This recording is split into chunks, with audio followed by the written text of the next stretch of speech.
नमस्कार। रजो निवृत्ति या मेनोपॉज के पार्ट 2 में आप सबका फिर से एक बार स्वागत है। मैं doctor Anand Joshi, consultant homeopath, life counsellor और प्राणिक हीलर।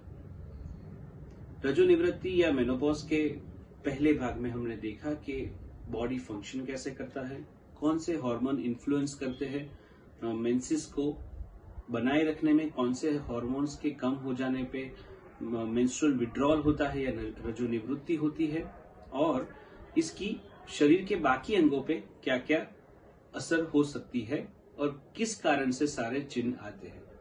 अगर आपने अभी तक वो सारे सिम्टम्स नहीं समझे हैं, उसकी मैकेनिज्म नहीं समझी, तो I recommend first go to the part 1। आप भाग 1 पहले देख लीजिए, फिर ये देखिए। अब बात करते हैं कि उसके सिम्टम्स के मैनेजमेंट के लिए और उसे कैसे एक हेल्दीली आप उस पूरे दौर में से, उस फेज में से क्रूज कर सकते हैं। तो पहली बात हम ये समझ ले कि सबसे पहला सर्जिकल इंटरवेंशन हो सके तब तक नहीं जाना है। Do not remove that organ of yours. Uterus नहीं निकालना है। बच्चेदानी का ऑपरेशन करवा के मत निकालिए, क्योंकि बच्चेदानी निकाल देना ये पूरे फेज या उसके ये दौर का, ये कंडीशन का अंत नहीं है। बच्चेदानी निकालेंगे तो हार्मोन्स जहां से मैनिफेस्ट कर रहे हैं वो एरिया बंद हो जाएगा।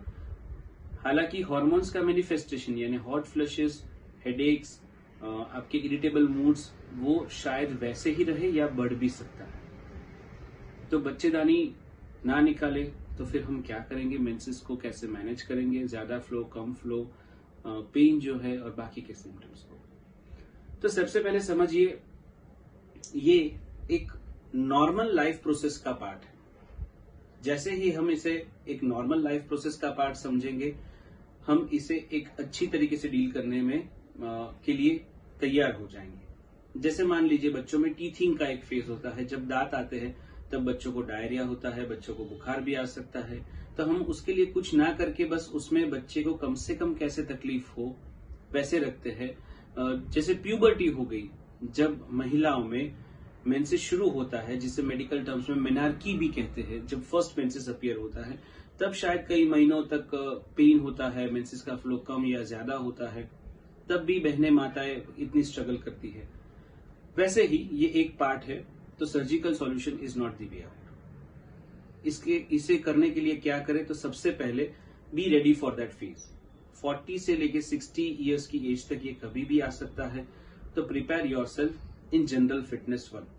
आपकी जनरल फिजिकल इमोशनल दोनों हेल्थ अगर अच्छे रहे, आप नियमित रूप से व्यायाम करें, गर्म पानी का सेवन करें, आप सीजनल फ्रूट्स और वेजिटेबल्स, ड्राई फ्रूट्स का सेवन करें, हेल्दी फूड ले और टाइम से सोए।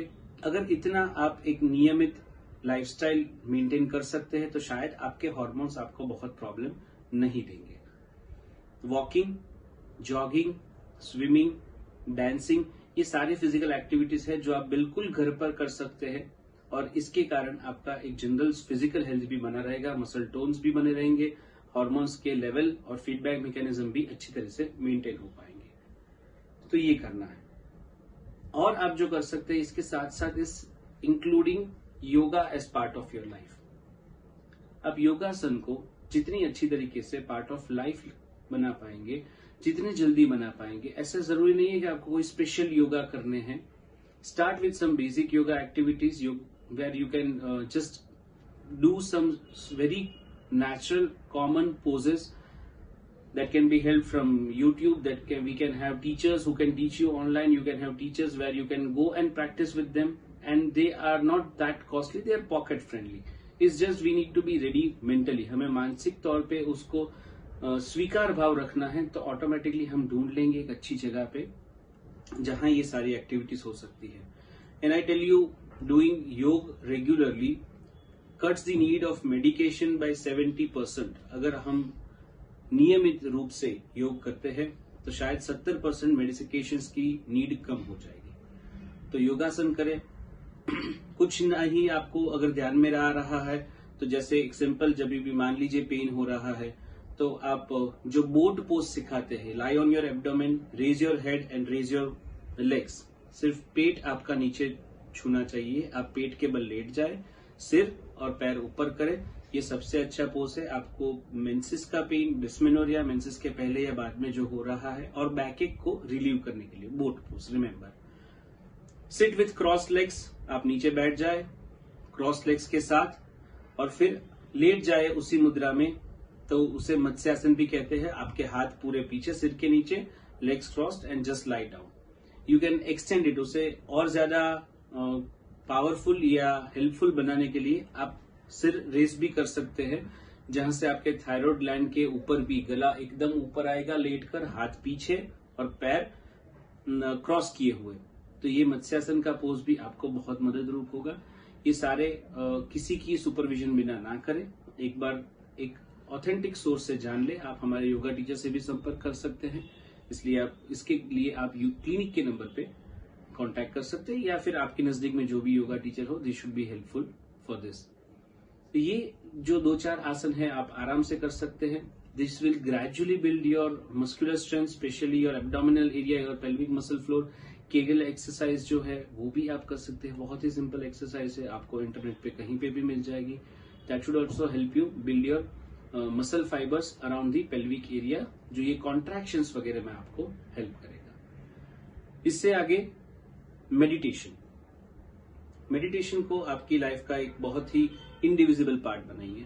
सुबह या रात को 2 बेस्ट टाइम्स है, सोने से पहले और सुबह उठ के तुरंत।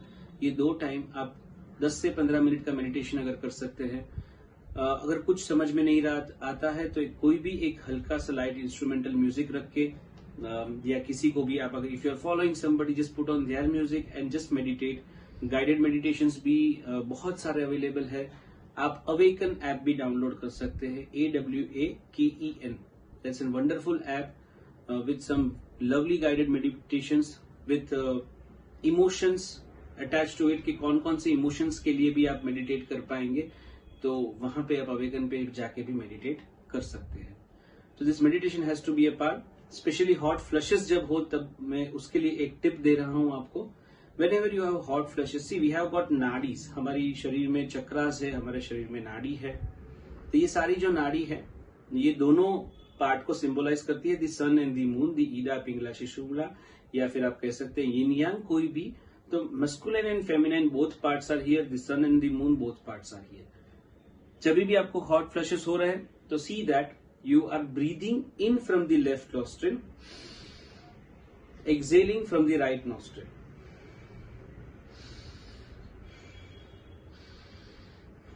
This is the best exercise to cool down faster. The left is the moon and the right is the sun. तो ये आपको कूलिंग डाउन इफेक्ट देने के लिए बहुत ही मददरूप होगा।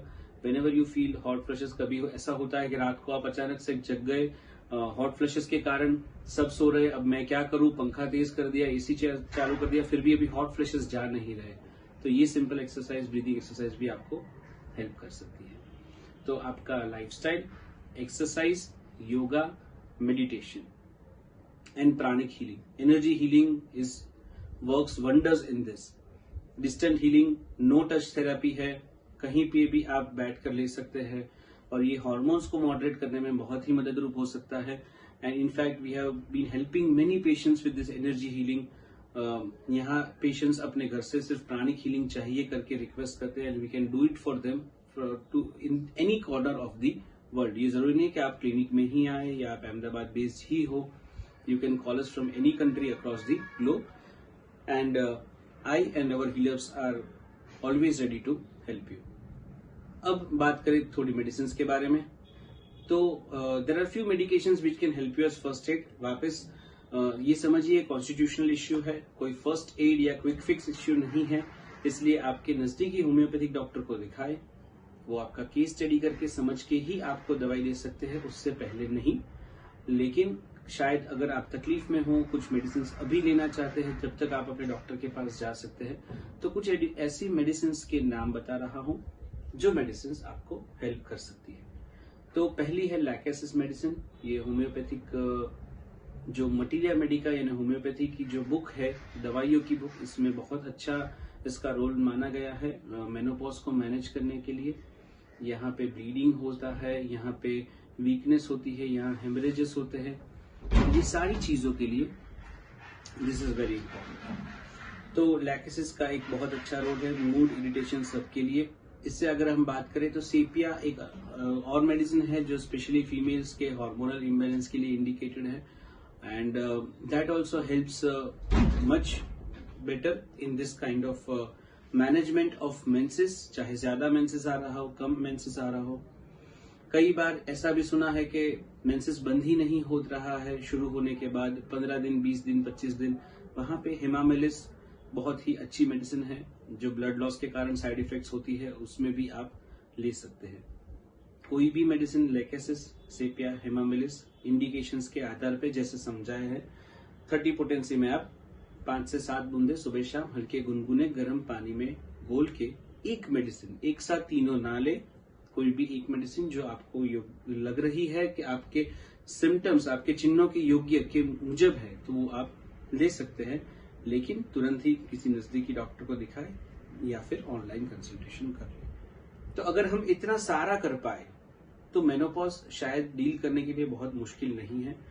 आपका इमोशनल फेज, आपका भावनात्मक स्वास्थ्य भी बहुत अच्छी तरीके से होम्योपैथिक मेडिसिन से, मेडिटेशन से, योगा से हो जाएगा, and you will start feeling live, you will start feeling fresh for yourself, and you would realize that things are not that gloomy as it appears during menopause.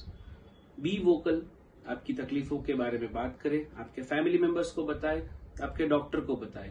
आप खुद अकेले मन में इससे लड़ा ना करें। ये ऐसी चीज है जितना शेयर करेंगे लोग आपको हेल्प कर पाएंगे। आशा रखता हूं ये सारी चीजें आपको मददरूप होगी। ज्यादा से ज्यादा फीमेल्स के साथ शेयर करिए, see that it reaches to everybody, ताकि हम ज्यादा लोगों की मदद कर पाए। आपके सुझाव या प्रश्न नीचे कमेंट बॉक्स में डाल सकते हैं। धन्यवाद।